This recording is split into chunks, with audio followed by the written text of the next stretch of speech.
UFOs. The real truth. UFOs. What are they? Where did they come from? How did they get here? These are some of the questions scientists are hoping to find the answers to. Since the dawn of mankind, we've looked into the skies and wondered if we are alone. Technology has now advanced to the point where we can venture into space and search for these answers.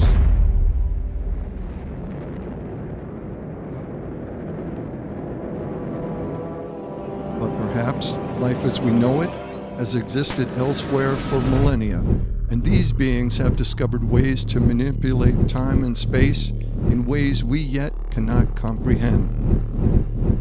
This may explain not only the UFO phenomenon, but also the various shapes that have been reported over the years.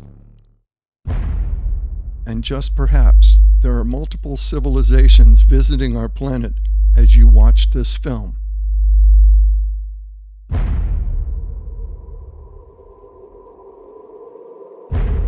Towards the end of World War II, strange light apparitions called the Foo Fighters were reported in the skies by fighter pilots from both German and Allied forces.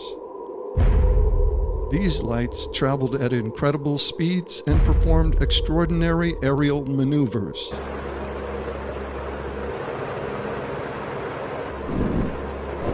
When the war ended, neither side had the answers to what the Foo Fighters were or where they came from. 1947 was a monumental year for unidentified flying objects. On June 24, 1947, at Mount Rainier, located near Seattle, Washington, businessman and aviator Kenneth Arnold was flying in a Call Air A-2 single-engine plane while on a business trip searching for a crashed U.S. Marine Corps C-46 when something caught his eye. Arnold explains what he saw.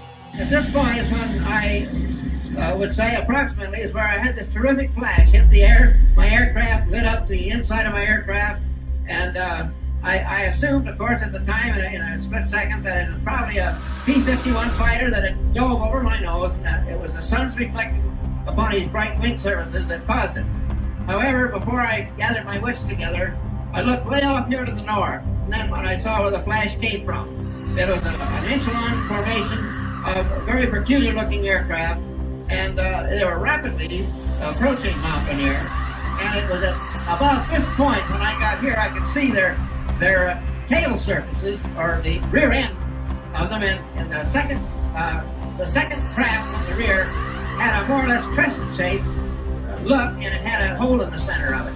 And of course, I kept mulling in my mind, that's the damnedest looking airplane I ever saw. I looked at my sweep second hand on my 24-hour clock, and they had covered this distance of approximately 50 miles in a minute and 42 seconds. It was placing their speed at approximately 1,700 miles an hour, 1,781 it came out at that distance, which was, of course, unheard of in 1947. I says, well, I tell you, they flew erratically like a saucer would if you skipped it across the water. And, of course, then, all of a sudden, the term flying disc and this type of thing, or crescent-shaped or whatnot, was completely dropped, and everybody started seeing flying saucers. And they've been seeing them ever since. Arnold reported his sighting to the media, and the Army Air Corps was extremely interested in what he reported.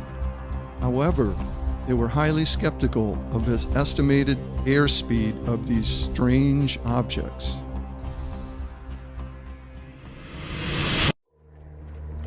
It is interesting to note that around the time of Arnold's sighting, several flying wing designs were being developed by the U.S. military. Two of the largest being the Northrop B-35 and the Northrop YB-49.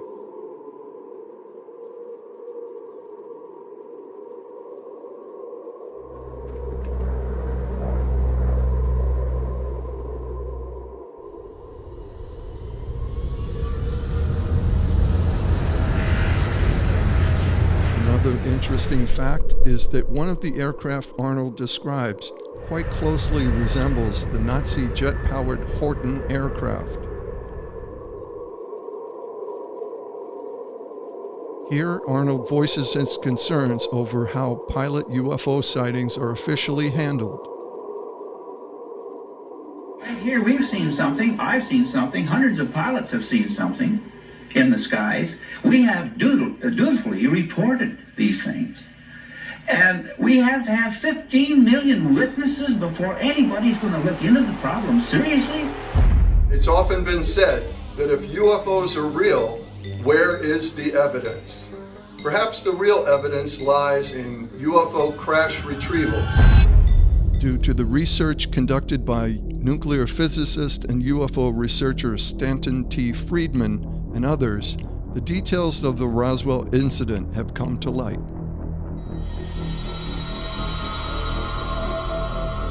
In early July 1947, on the Foster Ranch in Roswell, New Mexico, there was a terrific lightning storm that evening.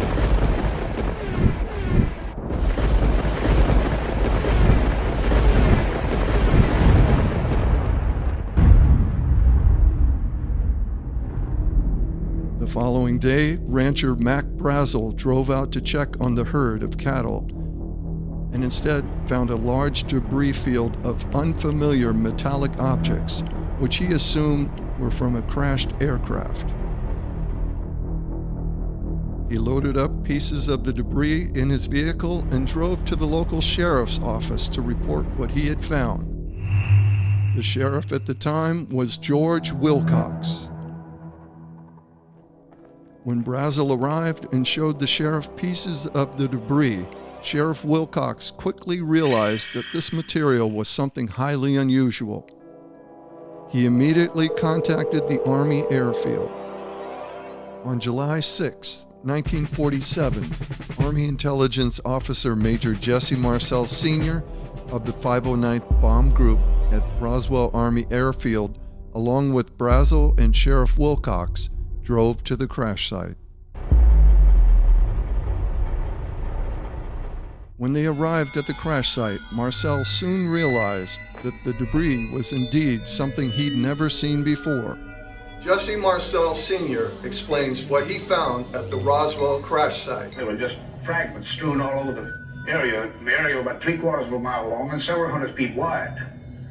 So we proceeded to pick up the parts. We found a piece of metal about a foot and a half to 2 feet wide and about 2 or 3 feet long. Felt like you had nothing in your hands. It wasn't any thicker than the foil out of a pack of cigarettes. But the thing about that got me is that you couldn't even bend it. You couldn't bend it.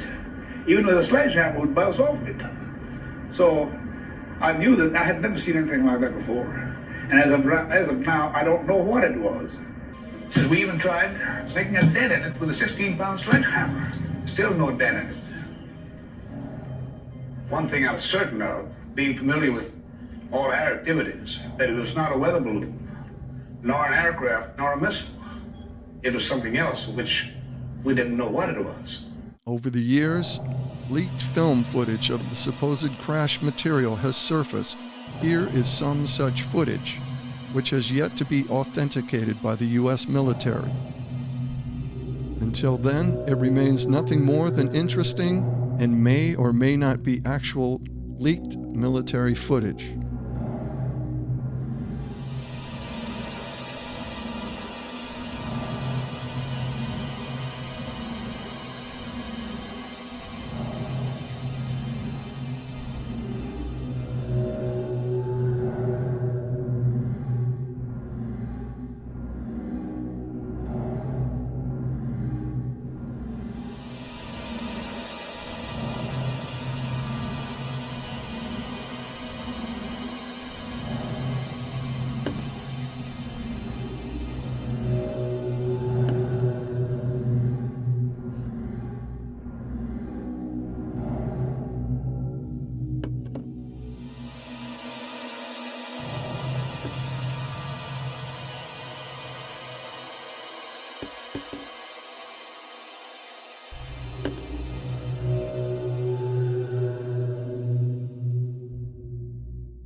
Later that evening, at the Marcel residence, Major Marcel arrives home and brings some of the crash materials into the house to show his family.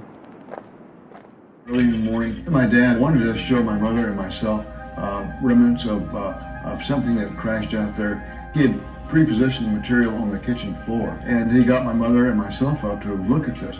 So I walked into the kitchen, and I saw all this junk on the floor. I thought, what in the world is he doing? Getting me up at this ungodly hour. So anyway, he says, look at this. So I started looking at the foil. I thought, well, what is this? This is kind of a strange material here. The next thing I looked at was there's some little beams on the floor too.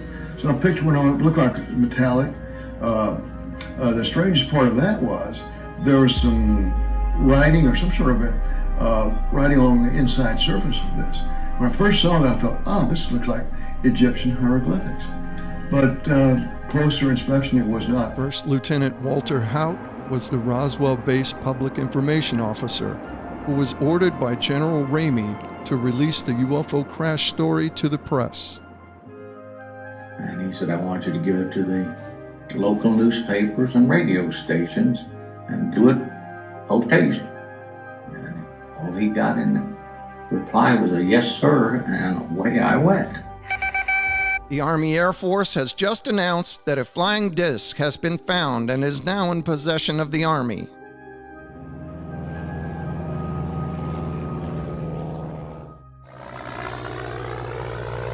Major Marcel flew the crash materials to Carswell Air Force Base in Texas and was ordered by General Ramey to pose with some pieces of a crashed weather balloon.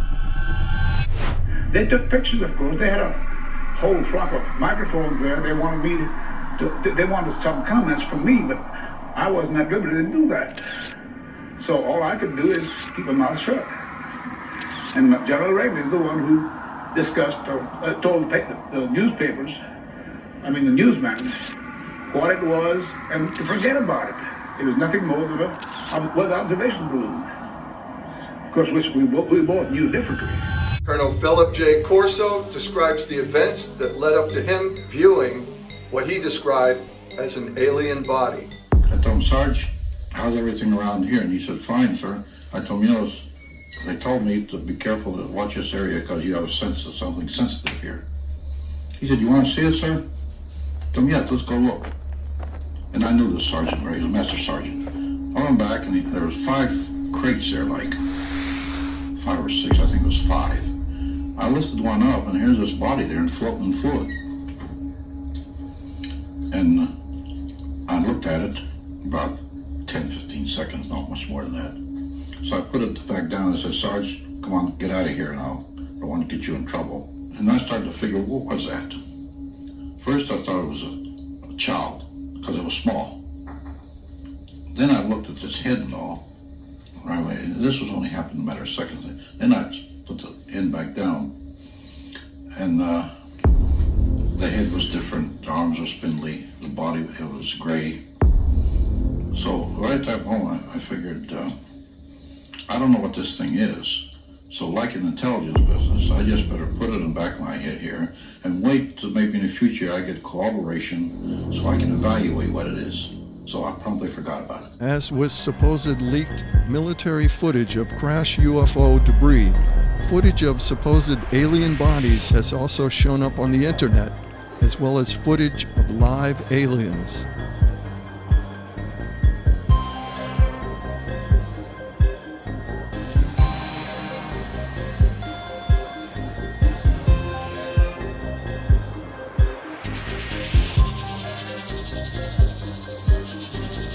Some footage looks convincing, the possibility of hoaxes cannot be ruled out.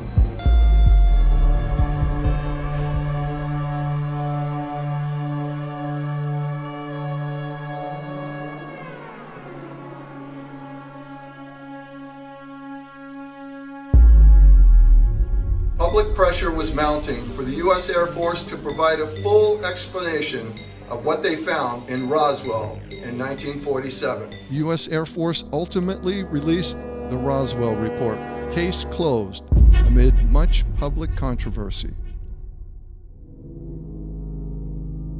The report states that the debris found in Roswell was crash material from the top-secret program, Project Mogul, a high-altitude balloon program to detect Soviet nuclear testing.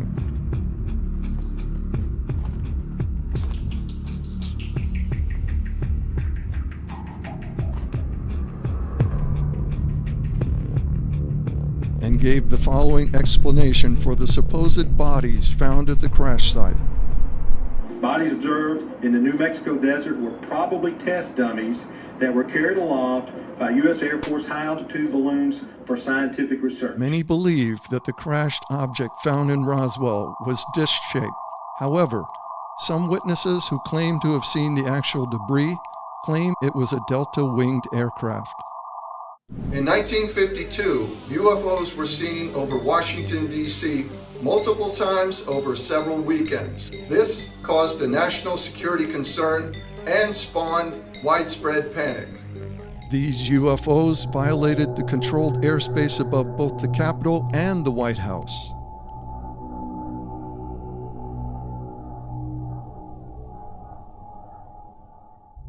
Pentagon spokesman for the Air Force at the time, Albert M. Chop, stated that the UFOs would appear on radar, perform high-speed maneuvers, and disappear just as rapidly. F-94 aircraft were scrambled to intercept these UFOs. However, they were never able to gain on these objects. The UFOs disappeared instantaneously from radar as soon as the interceptors appeared on the radar scopes. It seemed like nothing could be done to deter these UFO flights, but luckily after the second weekend of sightings, the UFO wave had ended.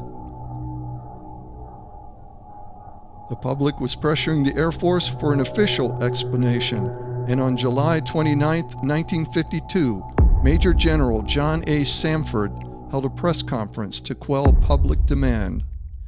I'm here to discuss the so-called flying saucers. The Air Force interest in this problem has been due to our feeling of an obligation to identify and analyze to the best of our ability anything in the air that may have the possibility of threat or menace to the United States. In pursuit of this obligation, since 1947, we have received and analyzed between 1,000 and 2,000 reports that have come to us from all kinds of sources.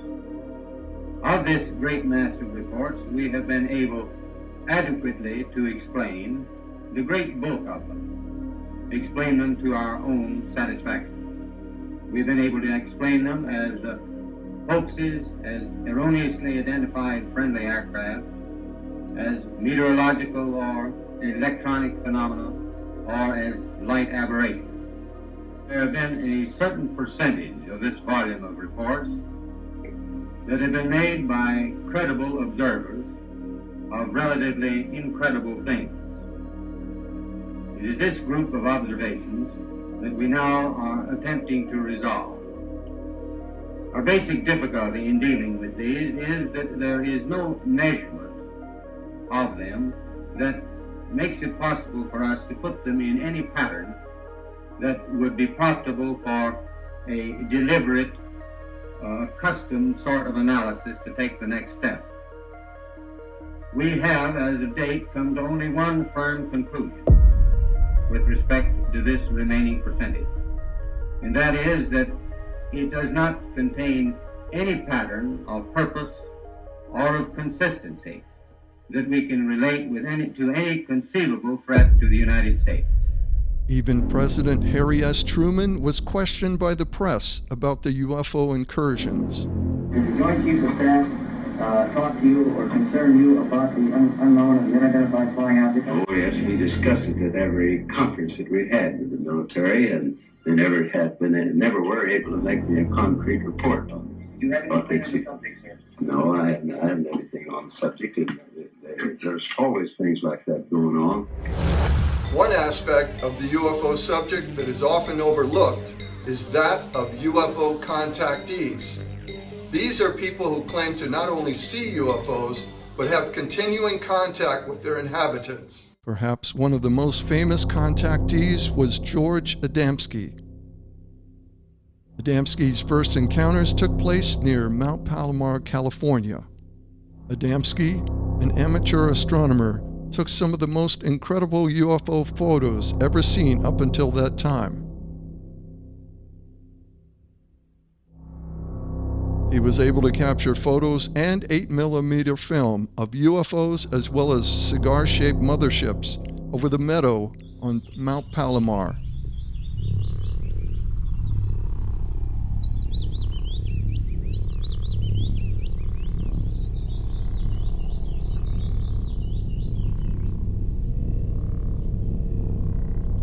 At one point, Adamski was compelled to visit the desert in Southern California, where he claims to have had multiple contacts with visitors from Venus, and documented these encounters in his book entitled Inside the Spaceships.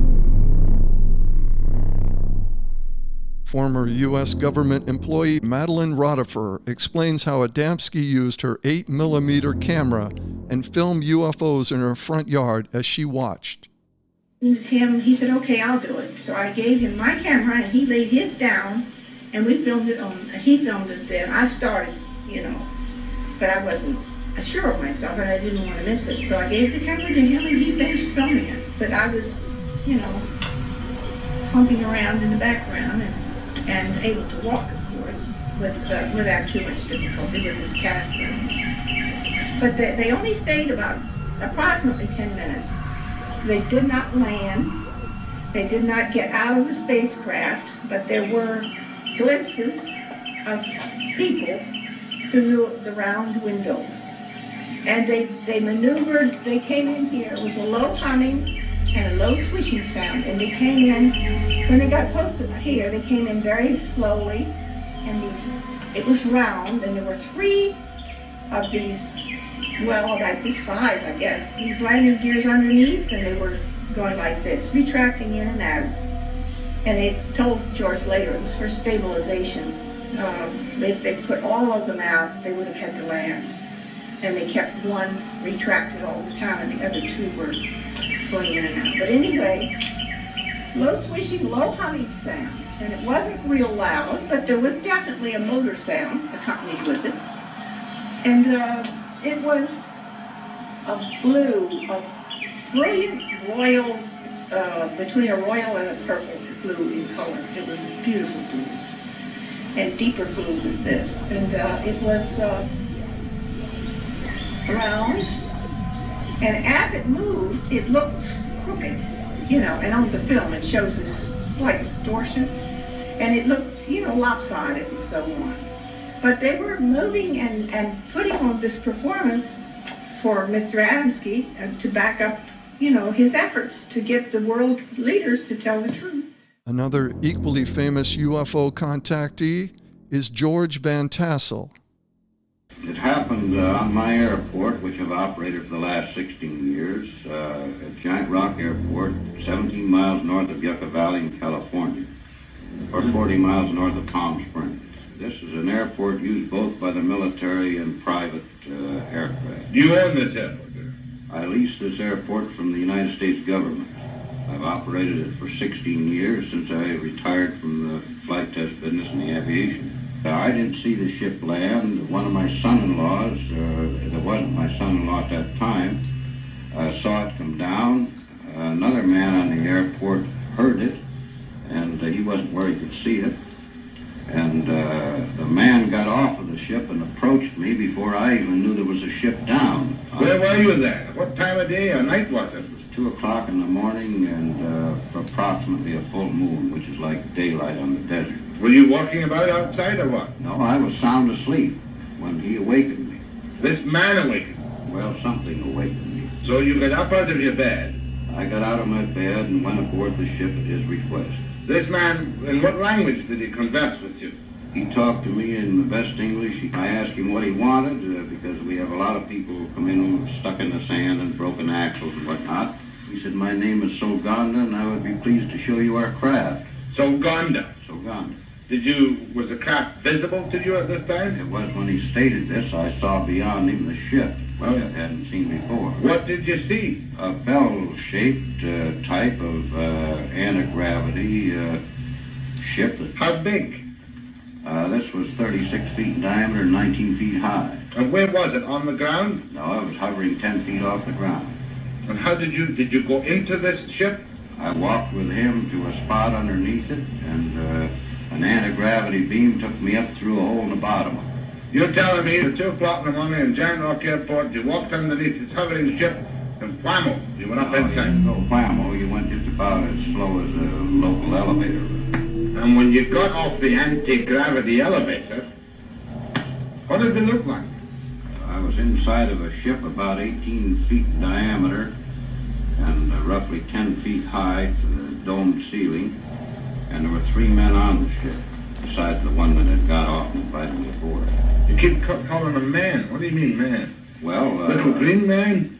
They were about 5'6". They came about to my eyebrows, and they could have walked in our clothes down any of our streets, and we wouldn't have paid any attention to them. Were there any other earthly eyewitnesses to this? Nothing, only outside of the ship. And these people stayed outside? On the airport. And did you go anywhere in this ship? Not to my knowledge. When I got off, it was the same place it was when I got on. Did these people tell you where they came from?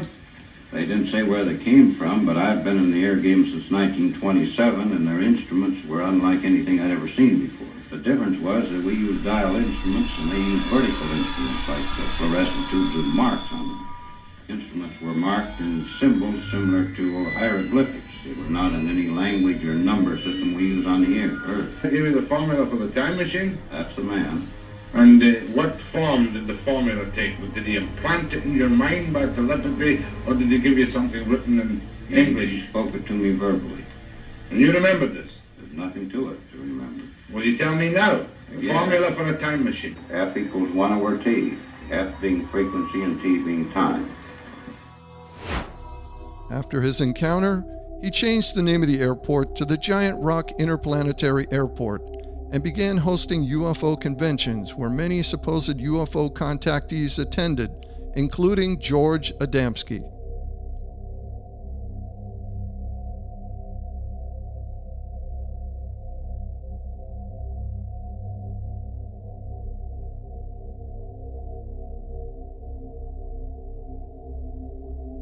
Van Tassel used the proceeds of these conventions to build the Integratron, a building that is a machine whose properties supposedly rejuvenate human DNA and can alter time. The Integratron is composed mostly of wood and was constructed without the use of any nails. Van Tassel began construction on the Integratron in the 50s and worked on it till his death in 1978. The structure still stands today. There are many strange UFO cases on file. One man claims that he was given food by these extraterrestrial visitors. Joe Simonton of Eagle River, Wisconsin, spins a yarn about an April morning in 1961. A morning when, he says, he came face to face with another world. Right here is where this flying saucer, this UFO landed. Right here about where I'm standing. And it was a big, huge thing, and I wondered what the heck it was. I was in my kitchen having a bite of lunch, and I turned around, put the dishes in the sink, and I looked out the window, and that's when I first saw this thing coming straight down, just like an elevator. And first I thought the roof went off of my house, and I thought, no, the roof is green, and this is bright. What the heck is it? So I rushed out to see what it was, and by that time, there was a hatchway opening up in the top of it, just like the trunk of your car. And then there stood a little man, I say a little man, about 5 foot tall, holding up a jug or a container, and he motioned, he wanted to drink. He motioned for water. So I walked up to him to get this jug, and I looked at his eyes, and they were so penetrating that I had to look away. So I went to the basement to get this water. I thought, well, they want water, so I'll take it up to them and see what happens. And with that, I brought the water up, and he was looking at me when I first came out of the basement. But I didn't look at his face until I got right up to him. Then I looked up, and I handed the jug up with both hands, and I had that same look in his eyes, sort of a penetrating look. And when he took the water, I balanced myself with this hand against the machine, and I stepped back a few steps. And then with that, he set the jug down, and he gave me a salute with the back of his hand, a gesture of thanks, I presume. And then, I gave him my salute. What am I going to do? So, I noticed this little man, same size of a man, right to the right side of the hatchway, cooking these pancakes, which I have one here yet. He was frying these pancakes, and I pointed to him and made a gesture like eating. I thought maybe I'd get a conversation out of him. Nobody was saying anything. But he didn't say a word. He just reached over and he got a handful of them, 4 of them, and he handed them down to me. And they were hot and greasy. And this man cooking these pancakes, it was on a square grill-like concern. I couldn't see any flame, but it seemed to be very hot. There was smoke coming from it. And if that was their food, God help them, because I took a bite of one of them, and it tasted like a piece of cardboard. And if that's what they lived on, no wonder they're small. And with that, he reached up and he closed his hatch with a heavy thud click like it latched. And you couldn't a bit more see where that hatch was, and you could see a hole in my hand. And with that, the thing started to raise, just like it came down. Everything was timed perfect. It went up about 20 feet. It stood at 45 degrees, straight south, and shot off. And within 2 or 3 seconds, it was out of sight. Well, there I stood in the driveway with a handful of greasy pancakes and my mouth open, wondering what the heck I'd saw. What had happened? It was outside the realm of the Air Force to pass judgment on Mr. Simon Taylor. However, the pancakes that he turned over to the Air Force were turned over to the Food and Drug people, and they were analyzed as pure buckwheat pancakes. According to the Food and Drug Administration, the contents of the pancake was hydrogenated fat, starch, buckwheat hulls, wheat bran, and soybean hulls.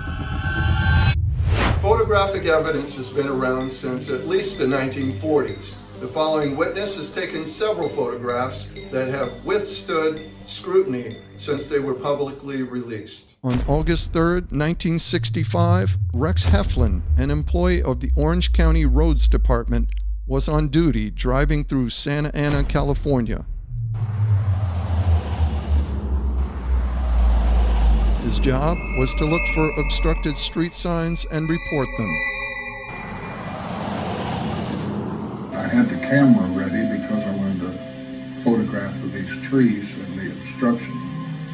I knew it was something different. It was not definitely not a helicopter or an aircraft as we know them. First observed it out the left window of the cab, and I thought it was a conventional aircraft at the time. However, just a second or so later, it became obvious it wasn't a conventional type aircraft, and attracted my interest to the point of picking up the camera and actually taking a photo of it as it crossed the road in front of me.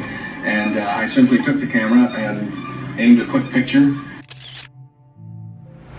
And these type come out and are polished out of the camera. Another sequence followed as the object moved across and out the other side, the right-hand side, and it was removed. All of these photos develop outside the camera. Well, this photo is the number 1 photo taken through the windshield of the cab, followed by a number 2 photo out of the right-hand window, and then, of course, the number 3 photos. After taking the 3rd photo, the UFO wobbled wildly, then leveled out and headed towards the Santa Ana freeway. Then the UFO shot off, leaving a smoke ring in its wake. Heflin raced to the area near the smoke ring and took the final photo of the smoke ring as it rose in the sky and dissipated.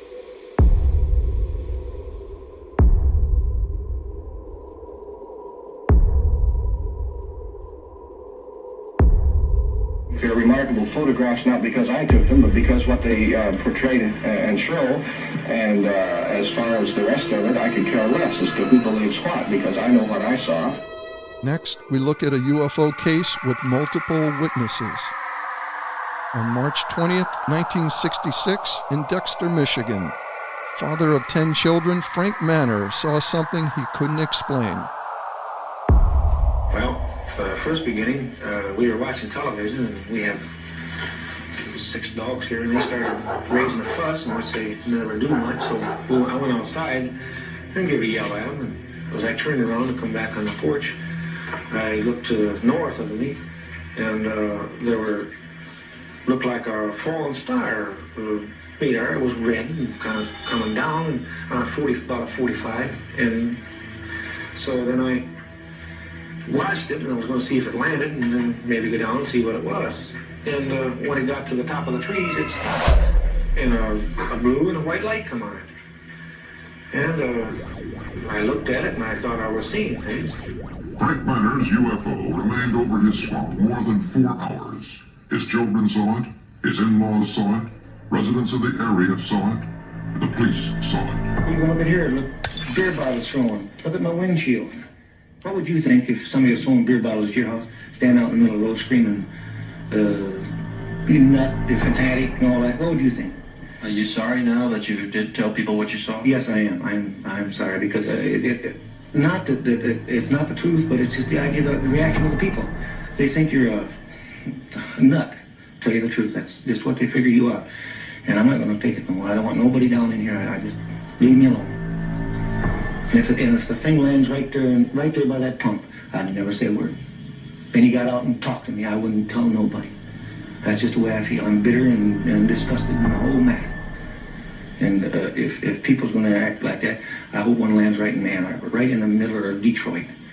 No one photographed it, but Sergeant Newell Schneider of the Sheriff's Office remembered it well enough to draw it. No, it moved very rapidly at any speed, or rather any direction it wanted to go. Why it could change and go to the right or the left or go crossways without hesitating a bit. What do you think it was? Well, if they call it a flying saucer, that's what it is. William Van Horn, Hillsdale's undertaker and civil defense director, also spotted the UFO and was out with his Geiger counter next day, checking a mysterious perfect circle where the UFO had been seen. Van Horn did not find any radioactivity here, but this did not shake his certainty that he had seen a hovering vehicle with 2 lights. Many people asked him why he did not go right up to the UFO in the dark. I'd much rather be a live caller than a dead hero. And with the area of uncertainty that we have here, how do I know but what maybe there's a current, a little electrical charge which is being radiated by one of these vehicles, which would electrocute you if you got within a certain area of it. There was no sound whatsoever. I could not hear a bit of sound. Dr. J. Allen Hynek, Project Blue Book consultant for the Air Force, gives his scientific opinion as to what he thought the residents of Michigan saw. I've had many letters pointing out that they, as children on the farm, had many experiences with swamp lights, and that this was obviously the thing that it was, and they couldn't understand why the people in Michigan got so excited over swamp lights. And the illusion of motion frequently is given by the fact that a little bit of swamp light appears here, it goes out, another one appears over here, that goes out then, but the illusion as viewed from a distance is that the objects have moved back and forth. And sometimes this gas will gather into a ball and actually float away. Well, of course, by the time I arrived, the situation was so charged with emotion that it was impossible for me to do any really serious investigating. I had to fight my way through reporters to interview the witnesses. Well, the pressure was mounting for an official explanation. There were more than 60 newsmen jammed in at that news conference. I gave what I thought to be at that time the only scientific explanation possible for the faint lights in the swampy area. I made the statement that it could be swamp gas, and even though I went on to emphasize that I couldn't prove it in a court of law, that was the full explanation for these sightings. Well, the press picked up the phrase swamp gas and rushed off to the telephones, and I was to come into a great deal of criticism over it. Gerald R. Ford, former Michigan congressman and 38th president of the United States, discusses the Michigan incidents. What about flying saucers? You've had some Michigan in the past week. Do you really believe in flying flying saucers, you called for congressional investigation. Dave, we've had several incidents in Michigan in the last week. Incidents that many reliable, good citizens felt were sufficient to justify some action by our government, and not the kind of flippant answer that was given by the Air Force, where they passed it off as a swamp gas. The Congress should investigate the rash of reported sightings of unidentified flying objects in southern Michigan and other parts of the country. There have been many UFO cases where the object caused or left physiological effects. The following witness claims that he was injured by a UFO. On May 20th, 1967, in Manitoba, Canada, engineer and amateur geologist Stefan Michalak went prospecting for silver and precious minerals.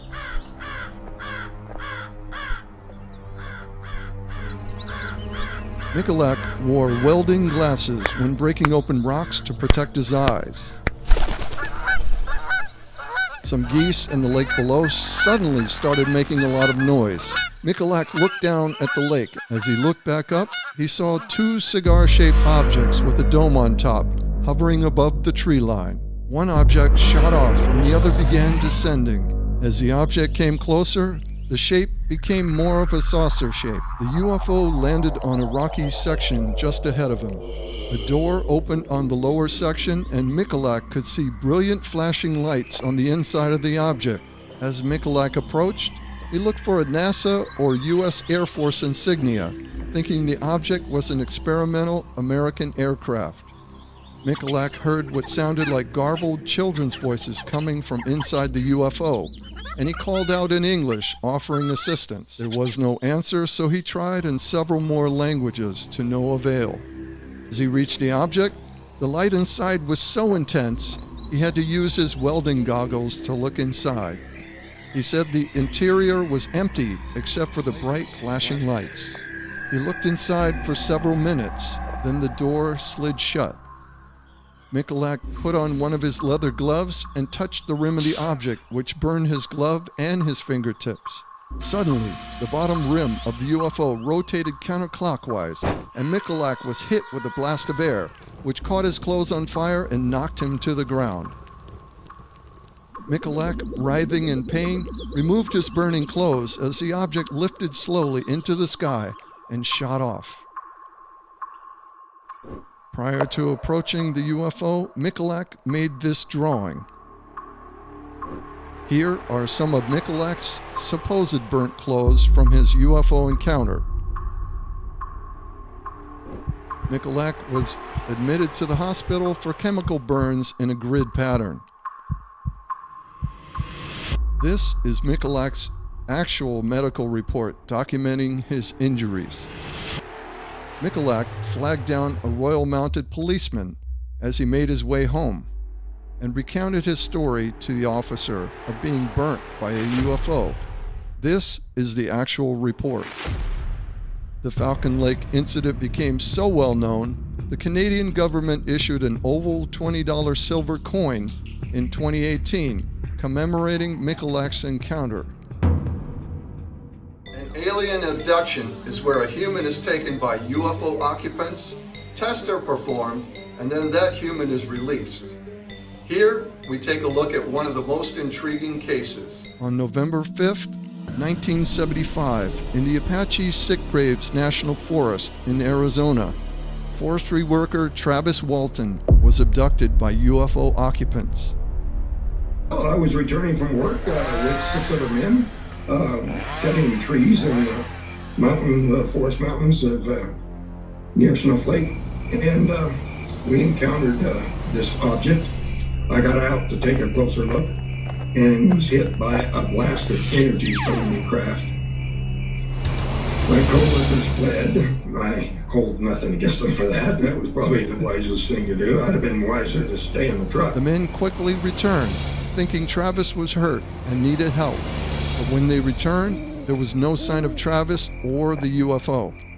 The men drove into town and called the local sheriff. The sheriff and deputy responded, and together with the men, went back to search for Travis, but he was nowhere to be found. The following day, a massive search party using helicopters, all-terrain vehicles, and dogs was conducted, but no signs of Travis were found. When they reported to the sheriff, they were accused of murdering me, and they all took police lie detector tests.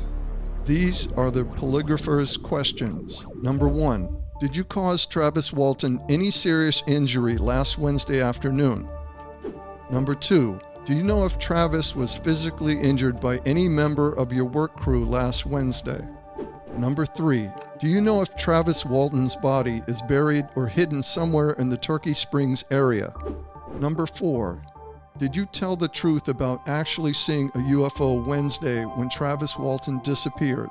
The results on Dallas were inconclusive. These polygraph examinations proved that these men did see some object they believed to be a UFO, and that Travis Walton was not injured or murdered by these men. I woke up on board. I don't know where in the 5 days it was. This conscious period was brief. I felt severely injured.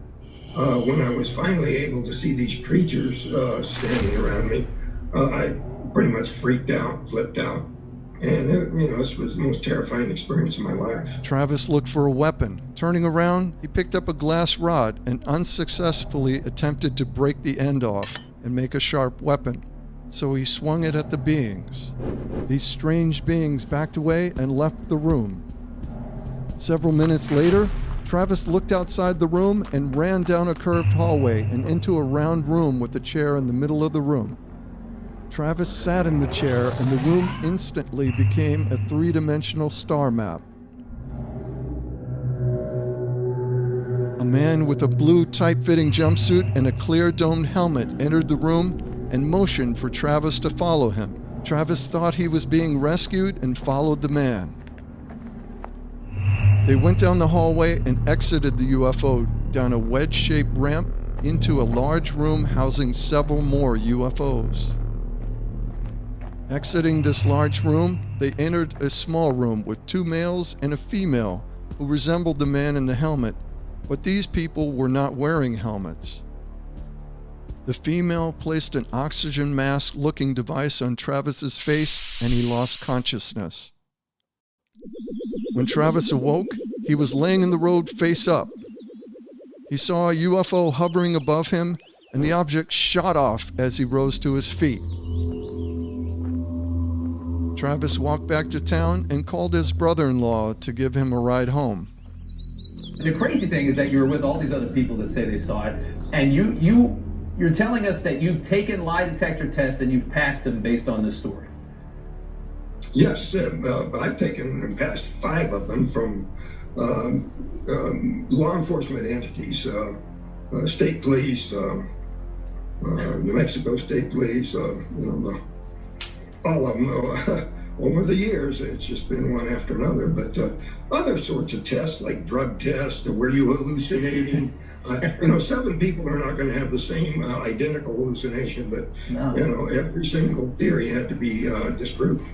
At the time, I took it as it's been called, an abduction, but over the years, I came to realize that it was probably more in the line of being an ambulance call.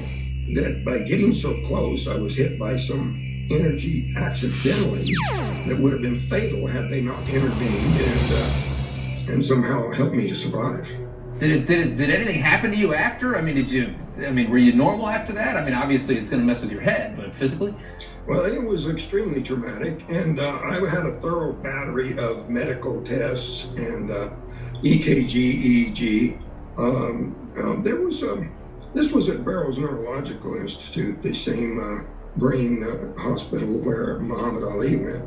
And there were some interesting results that I'd like to follow up on. Some anomalies in the reading that disappeared with a second EEG.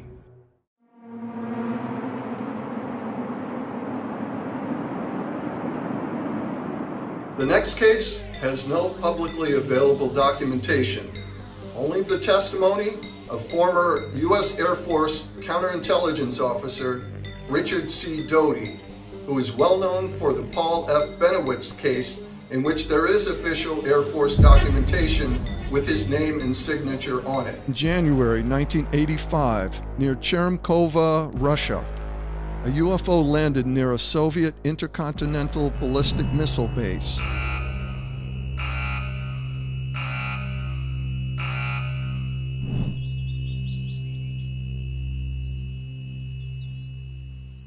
Four short beings exited the UFO as the base security team responded. As the security team drew closer, one of the beings was shot with an AK-47 and fell to the ground. The other three beings grabbed their fallen member, dragging them aboard the UFO, and the UFO instantly lifted off. Shortly after liftoff, a Soviet missile was fired and struck the UFO. As the UFO fell from the sky, it emitted a red beam of light and disintegrated a Jeep on the ground just before impacting the Earth.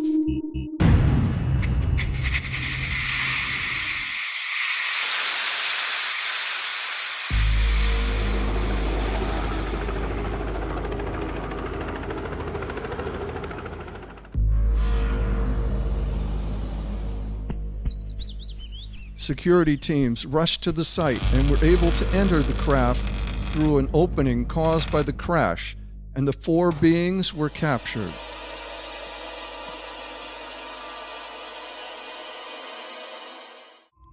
The beings were 3 foot 5 inches in height, wore a flight suit with a helmet that had a hose connected from the helmet to a small tank on their backs. The beings had long arms and had only 4 fingers with no thumbs. The UFO was dark gray and 30 feet in diameter. The UFO interior was a large, sparse circular room with 4 workstations spaced along the wall, and this was the only room aboard the UFO. The workstations had a large screen, a metal chair with a metal pole connecting the chair to the ceiling, and a control panel with no knobs, dials, or controls, only 2 hand impressions on the panel.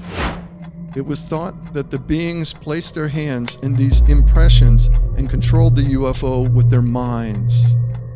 3 of the aliens were taken to a secret facility and interrogated over several days, but the aliens could not or would not respond. Linguists from Moscow were brought in, and they even tried to communicate using psychics, all to no avail. The aliens were given food and water, but refused to eat or drink or even remove their helmets. The Soviets thought that if they removed the helmets, the aliens would die. Meanwhile, attempts were made to save the life of the alien who was shot, but because pathologists were unfamiliar with the alien's physiology, these attempts failed and the alien died. X-rays and fluid samples were taken. When they cut into the flight suit, they reached layer after layer and were not sure if any of these layers were tissue.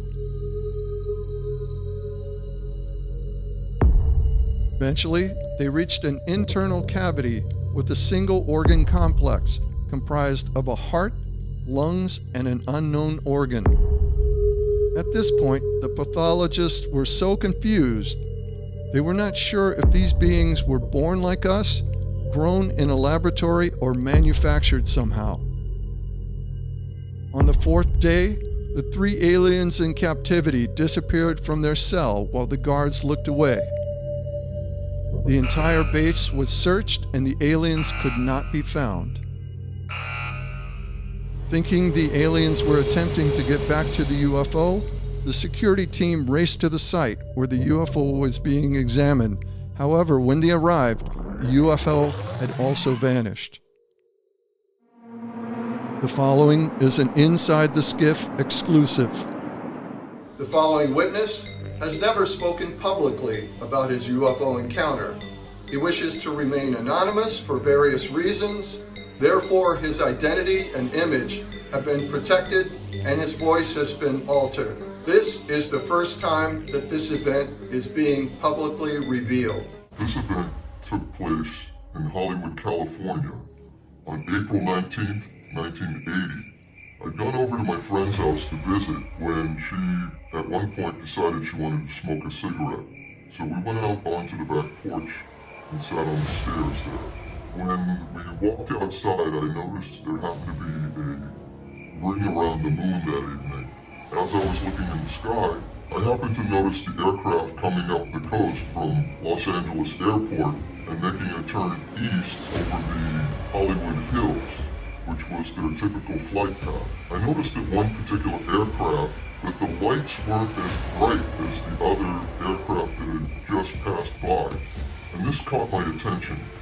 So I continued to watch the aircraft and wondered why these lights were not so bright. I would estimate its altitude to be just below 10,000 feet because I later checked and the cloud level that evening was 10,000 feet. As I watched this object, it was traveling at approximately the same speed as all the other aircraft that had just passed by, so I would assume 100 to 125 miles per hour. I continued watching the object. In front of me was a 8-foot cinder block wall. On the other side of the wall was a parking lot that at the time belonged to A&M Records. There was a street on the other side of the parking lot and houses on the other side of the street. The street lights had just come on that evening, and I noticed that the object passed over the top of one of the palm trees in one of the homes across that street. And that's when I realized it was no longer traveling at 10,000 feet. It was probably about 75 feet off the ground at this point.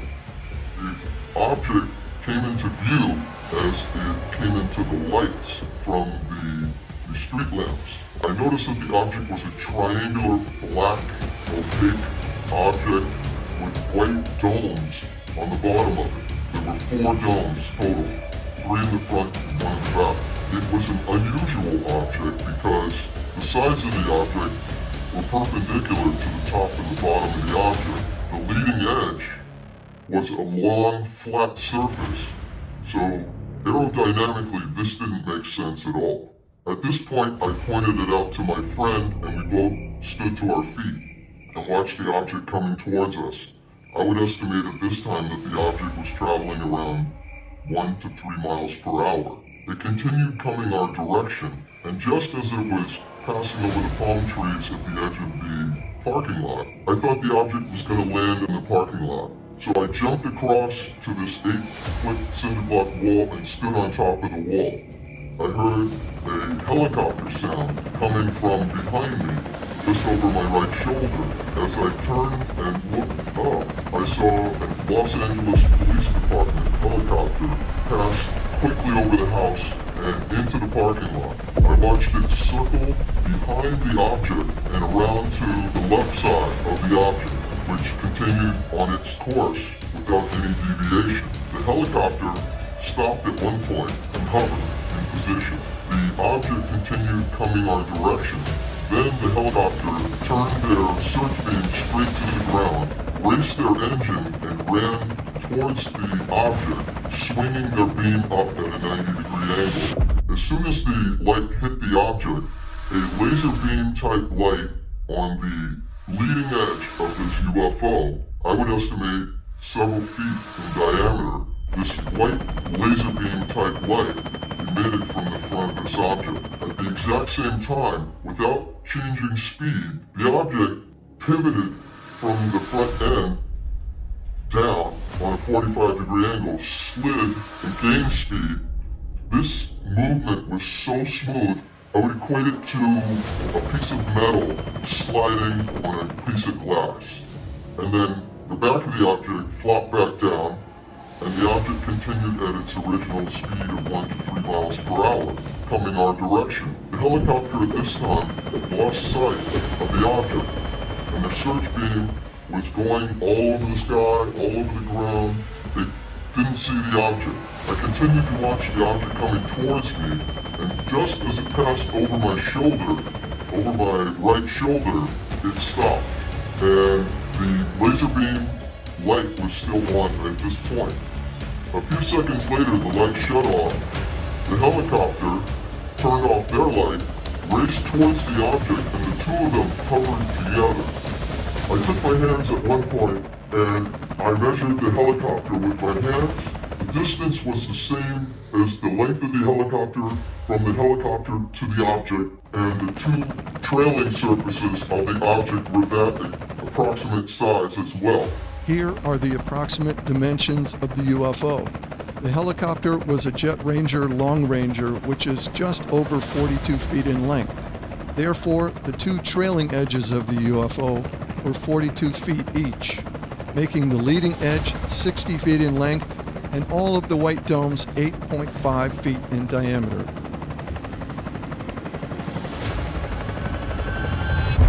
A few seconds later, the helicopter turned their light directly onto the object, and I was not mistaking anything at all at this point. I could see the object in perfect lighting. They sat in this light for about 30 seconds, and then something unusual happened.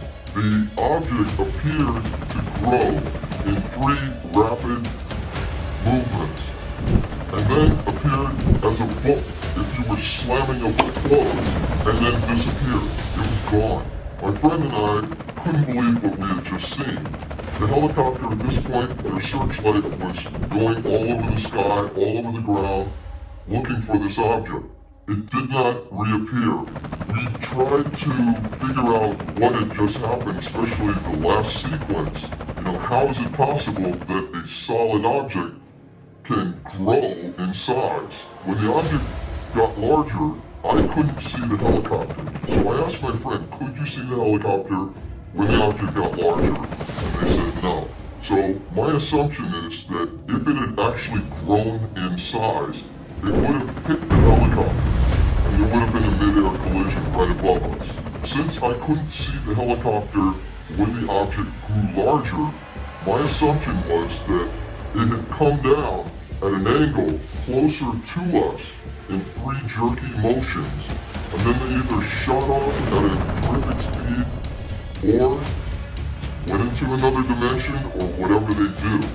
But at this point, the object was gone. We ran inside and told my friend's roommate, and we asked him if we could borrow the camera. And he said, why? And we said, we just saw a UFO. And he said, no, it's a helicopter, I've heard it. And we said, can we just borrow your camera? And he said, no. So we ran out the front of the house and went out to the street because we were following the helicopter, which was now running a grid pattern, searching for this object with their beam searching through the sky, on the ground, all over the place. And several minutes later, we saw a Chinook CH-47 coming over the top of the Hollywood Hills, using their searchlight and also performing a grid pattern.